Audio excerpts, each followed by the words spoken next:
नमस्कार दोस्तों, crescent education classes में आप सभी का स्वागत है। उम्मीद करते हैं आप सभी लोग स्वस्थ हैं। हमारी दोस्तों विशेष सीरीज चल रही है जिसमें हम आपको उत्तराखंड प्रवक्ता स्क्रीनिंग और डीएलएड से संबंधित मॉडल पेपर दोस्तों प्रोवाइड करवा रहे हैं। आज भी हम आपके लिए एक और मॉडल पेपर लेकर आए हैं, मॉडल पेपर पार्ट नंबर 5। दोस्तों टीचिंग एप्टीट्यूड के ये मॉडल पेपर अभी हम आपको प्रोवाइड करवा रहे हैं और उम्मीद करते हैं कि आपको दोस्तों ये पसंद आ रही होगी सीरीज। इस सीरीज में दोस्तों हमने थोड़ा सा बदलाव किया है कि यहाँ पर आपको विद सॉल्यूशन हम आपके सामने क्वेश्चंस को प्रेजेंट कर रहे हैं, जिससे कि दोस्तों आपके जो क्वेश्चंस हैं ना सिर्फ आपको क्वेश्चंस के आंसर पता लगेंगे, बाकी उनका डिटेल डिस्क्रिप्शन भी दोस्तों आपको देखने को मिल रहा होगा। और उम्मीद करते हैं कि हमारा ये प्रयास आपको अच्छा लग रहा होगा। आपको करना क्या है, इस सीरीज को ज़्यादा से ज़्यादा अप्रिशिएट करना है, अपने दोस्तों के बीच में शेयर करना है। ये सीरीज आपको दोस्तों उत्तराखंड प्रवक्ता स्क्रीनिंग में भी मदद करेगी, डीएलएड में भी दोस्तों मदद करेगी। इस तरह से हमने सीरीज को दोस्तों डिजाइन किया है। टीचिंग एप्टीट्यूड के यहाँ पर विशेष पेपर आपको प्रोवाइड करवा रहे हैं। तो चलिए दोस्तों आज की क्लास को स्टार्ट करेंगे। इसके अलावा दोस्तों क्रीसेंट एजुकेशन क्लासेस की ऑफिशियल एप्लीकेशन लॉन्च हो चुकी है, तुरंत उसको डाउनलोड कर लीजिए। लिंक हमने डिस्क्रिप्शन बॉक्स में डाल दिया है। इसके अलावा हमारे टेलीग्राम चैनल को भी तुरंत ज्वाइन कर लीजिए दोस्तों, क्योंकि उसका लिंक आपका अबाउट सेक्शन में दोस्तों दिया गया है। वहाँ पर भी दोस्तों आपको बहुत सारे एक्टिविटीज़ देखने को मिलेगी, एमसीक्यू देखने को मिलेंगी, हमारी क्लासेस की रेगुलर अपडेट्स देखने को मिलेंगी। तो चलिए बिना किसी देरी के आज के सेशन को शुरू करेंगे। तो देखिए दोस्तों, आज का पहला प्रश्न है, छात्र अध्यापक के किस गुण के कारण उससे प्रभावित होते हैं? ज्ञान से, नियमितता से, विषय वस्तु को समझाने की क्षमता, या फिर उपरोक्त सभी।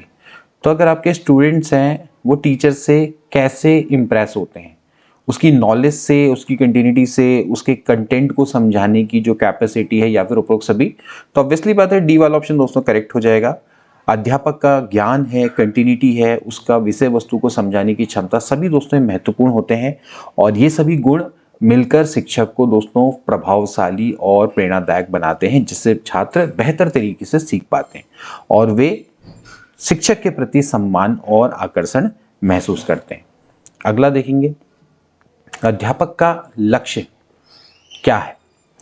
परीक्षा में छात्रों को पास कराना, छात्रों को अनुशासन प्रिय बनाना, छात्रों की प्रतिभा का विकास करना, छात्रों में सामाजिक भावना पैदा करना।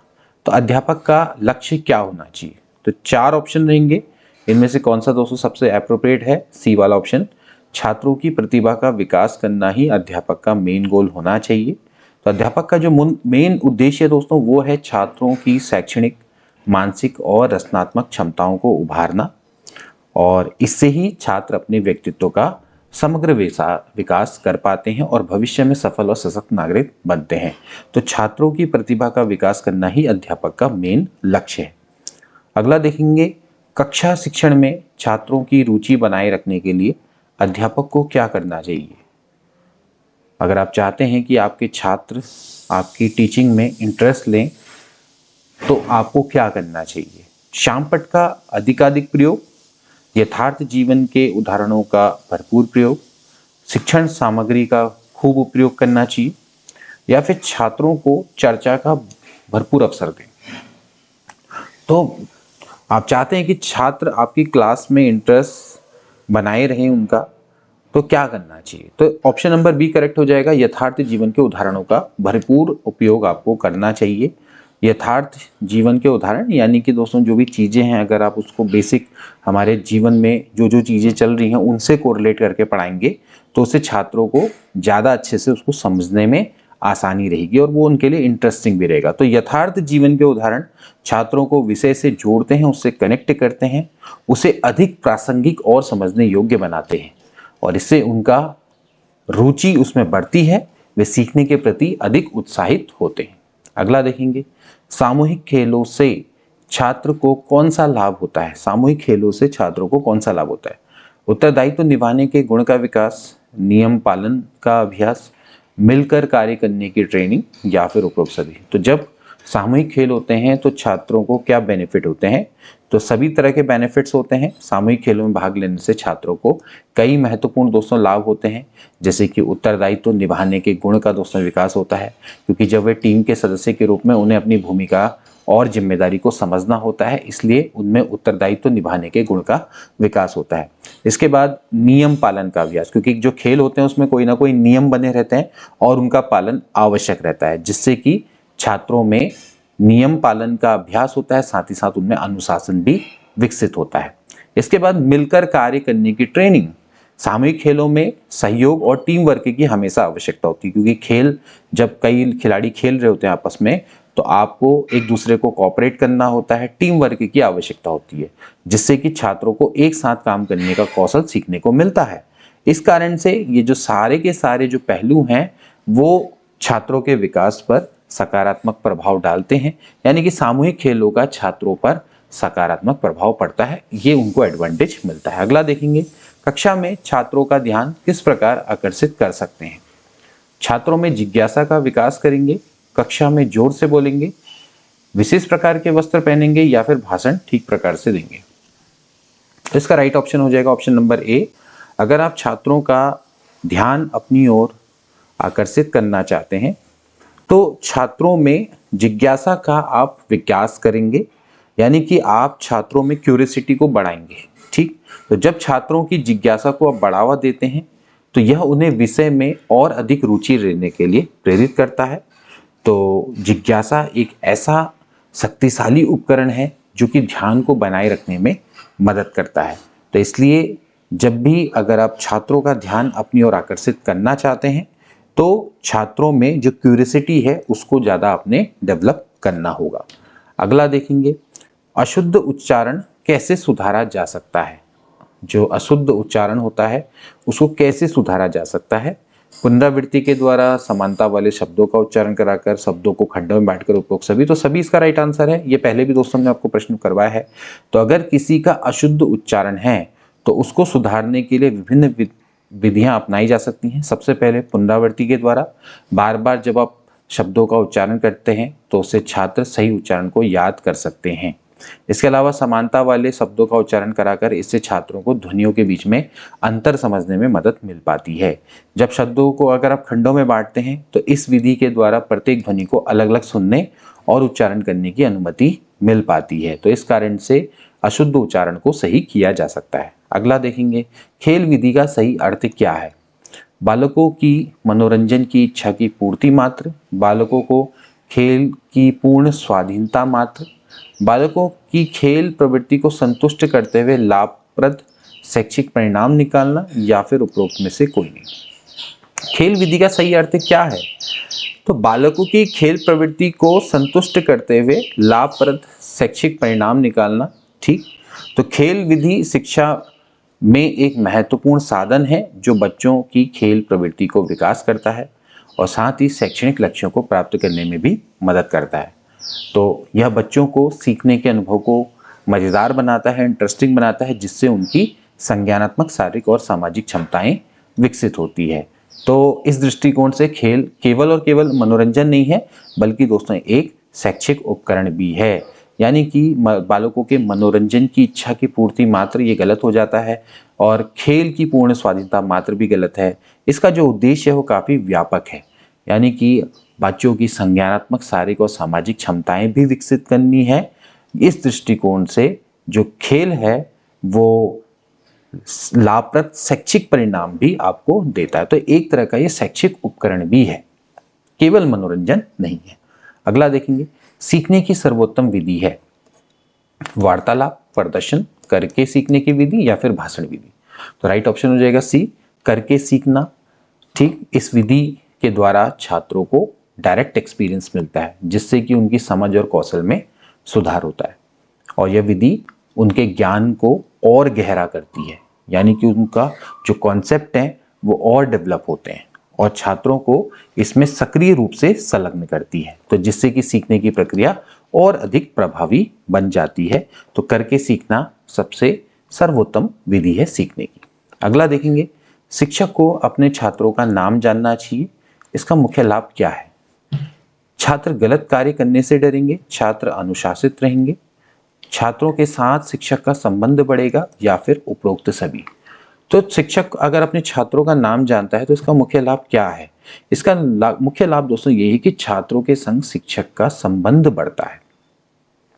छात्रों के नाम जानने से शिक्षक और छात्रों के बीच में व्यक्तिगत संबंध बनते हैं, पर्सनल रिलेशनशिप बनती है, जिससे छात्रों को महसूस होता है कि जो टीचर्स हैं वो उनकी केयर करते हैं, उनकी परवाह करते हैं।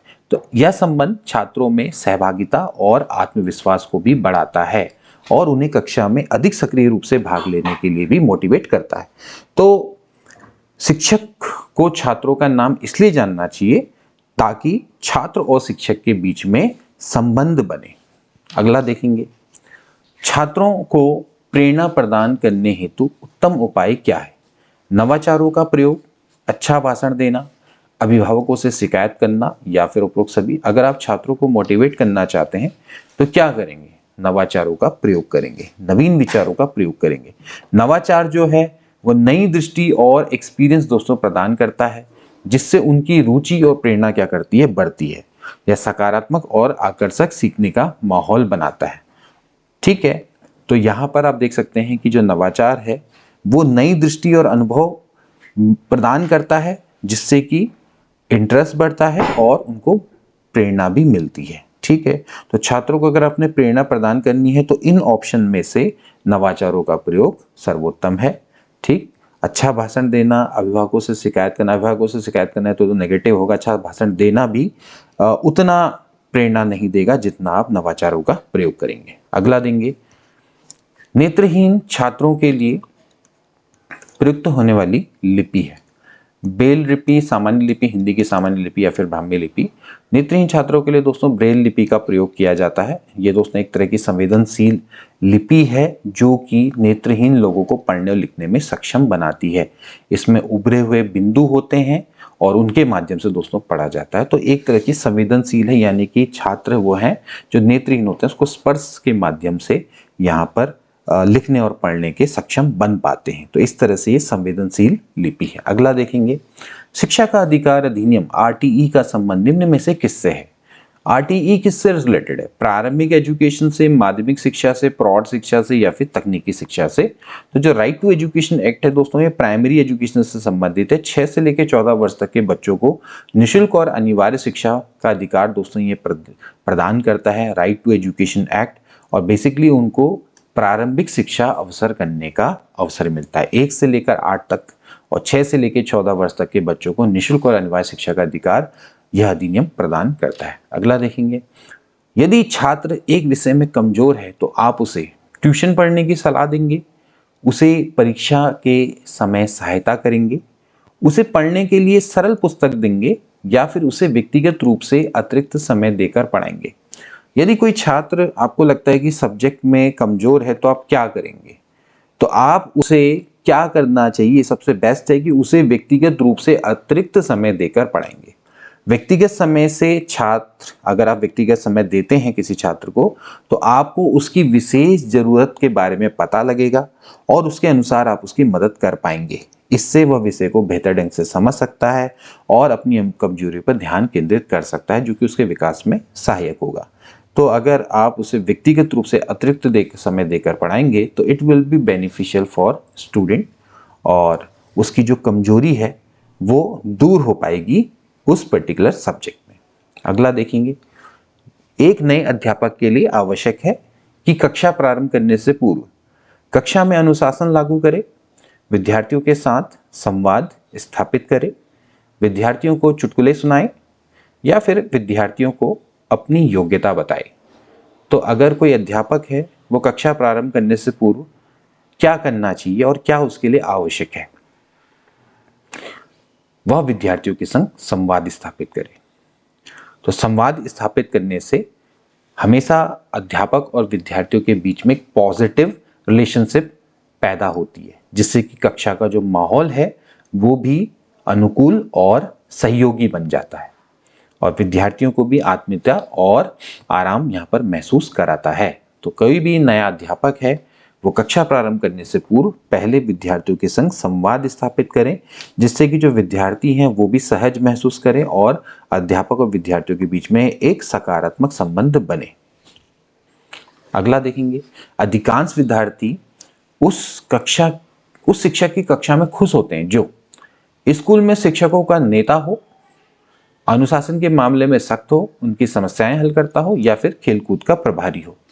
तो अधिकांश विद्यार्थी उस शिक्षक की कक्षा में खुश होंगे जो उनकी समस्याएं सॉल्व करेगा।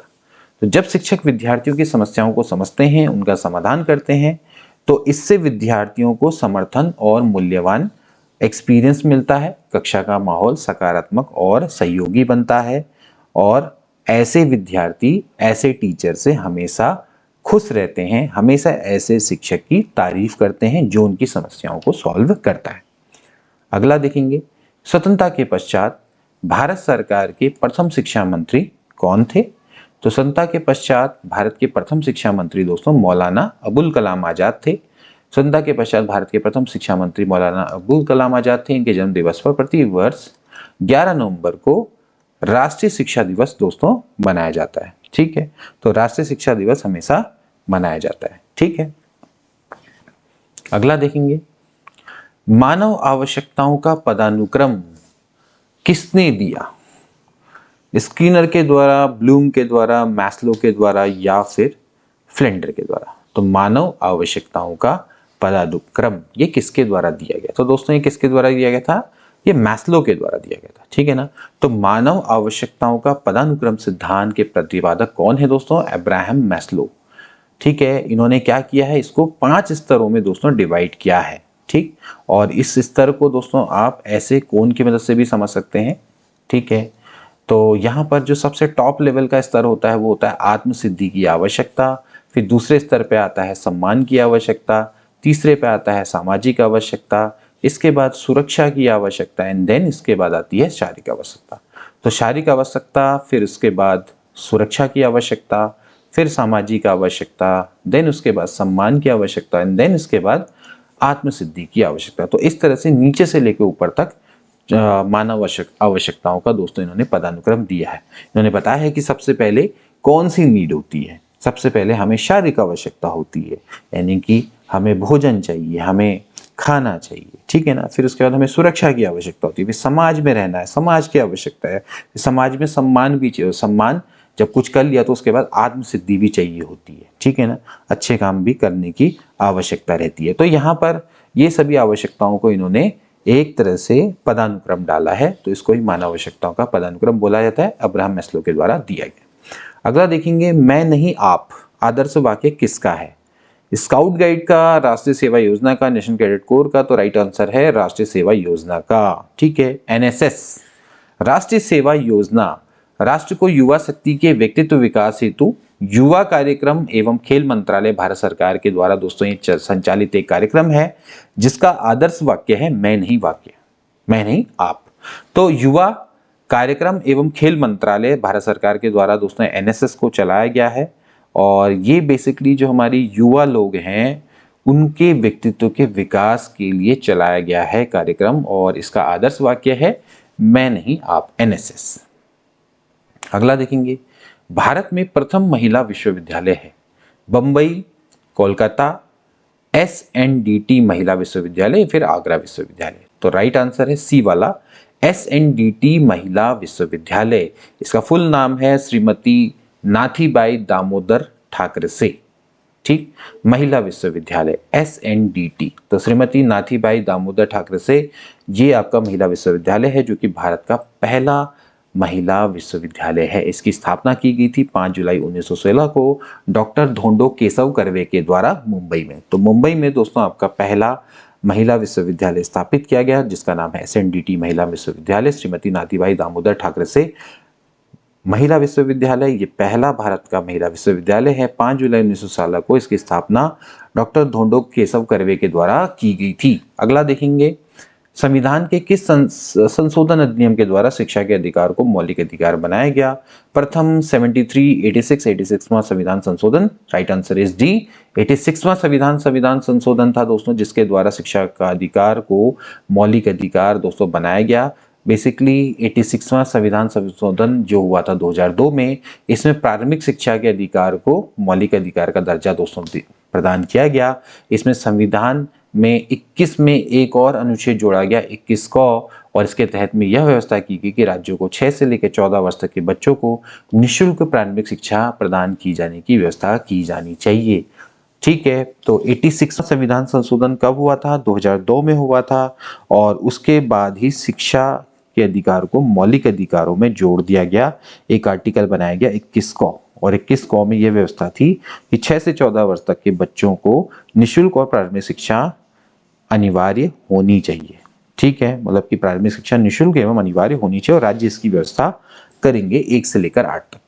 ठीक है, अगला देखेंगे, प्रारंभिक शिक्षा में अपव्यय और अवरोधन की समस्या को सबसे पहले किसने खींचा था? लास्ट टाइम दोस्तों हमने आपको बताया था अपव्यय और अवरोधन की जो समस्या होती है प्राइमरी स्कूल्स में ज़्यादातर, अपव्यय का अर्थ यह है कि कोई बच्चा जनरली अपनी प्राइमरी शिक्षा पूरी करने से पहले ही अगर स्कूल छोड़ दे, और अवरोधन है कि एक बालक का लगातार अपनी एक ही क्लास में फेल होते रहना, तो एक तरह के अवरोधन है। इस तरह की समस्या का ध्यान सबसे पहले किस कमेटी के द्वारा खींचा गया या किसके द्वारा इस पर ध्यान खींचा गया? वुड का घोषणा पत्र, Wood dispatch, GK. Gokhale, Gopal Krishna Gokhale ने, हंटोग समिति या फिर महात्मा गांधी?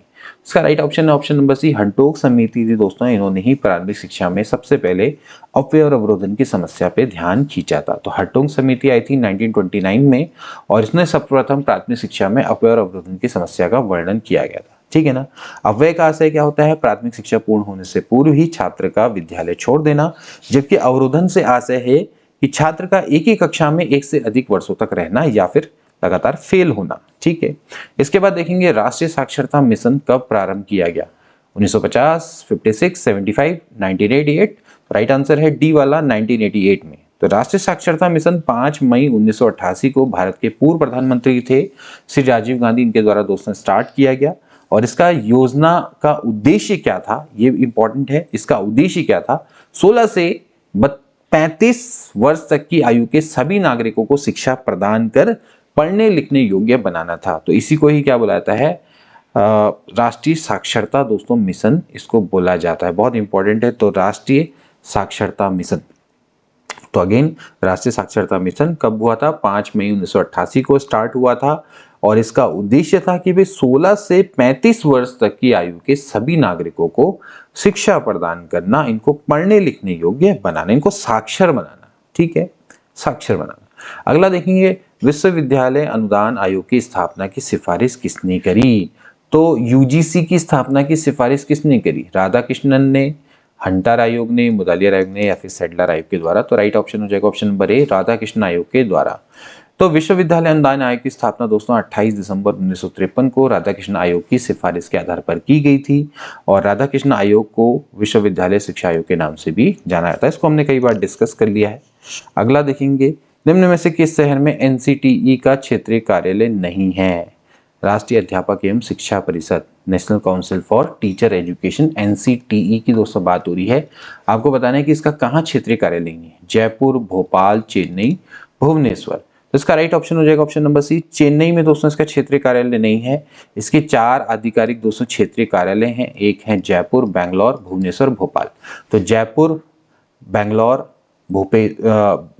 भुवनेश्वर और भोपाल।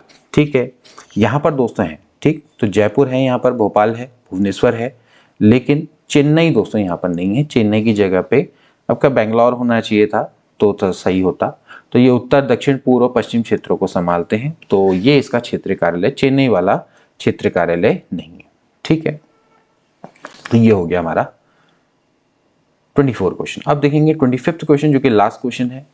निम्न में से कौन सा प्रदर्शन कौशल से संबंधित नहीं है? प्रदर्शन कौशल, ठीक है, यानी कि जब हम किसी चार्ट को या किसी मॉडल को प्रदर्शित करते हैं, ठीक है, या बेसिकली हम कोई चीज को टीचिंग करते वक्त प्रदर्शन करते हैं, उसको रिप्रेजेंट करते हैं या प्रेजेंट करते हैं बच्चों के सामने, तो उससे संबंधित जो कौशल होता है उसी को हम प्रदर्शन कौशल बोलते हैं। ठीक है, तो इसमें क्या नहीं होता है? छात्र सहभागिता, उपकरण एवं शिक्षक सहायक सामग्री का प्रयोग, प्रदर्शन का दृष्टिगोचर होना या फिर अनुबोधन।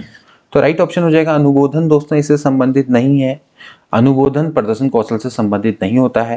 तो किसी पदार्थ या उत्पादन के बारे में एक सार्वजनिक प्रदर्शन, उसके मुख्य गुणों, उपयोगिता, कुशलता आदि पर जोर देना ही प्रदर्शन है, डिमॉन्स्ट्रेशन है। ठीक है, किसी पदार्थ या फिर उत्पादन के बारे में दोस्तों हम क्या कर रहे हैं? सार्वजनिक रूप से प्रदर्शन कर रहे हैं, उसके मुख्य गुणों के बारे में बता रहे हैं, उसकी उपयोगिता क्या है, उसकी कुशलता क्या है, उस पर ही जोर देना एक तरह से डिमॉन्स्ट्रेशन है। ठीक है, तो प्रदर्शन कौशल से पूर्व अध्यापक को हमेशा ट्रेनिंग की आवश्यकता होती है, जिसमें कि बालकों की सहभागिता है, उसकी हमारे विषय वस्तु से संबद्धता, प्रदर्शन का स्पष्ट उद्देश्य होना चाहिए, प्रदर्शन की उपयुक्त गति, रोचकता, इन सभी को ध्यान में रखा जाता है।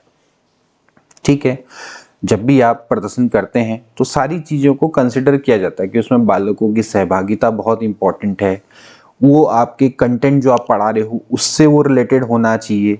प्रदर्शन जब आप कर रहे हो तो उसका स्पष्ट एम होना चाहिए।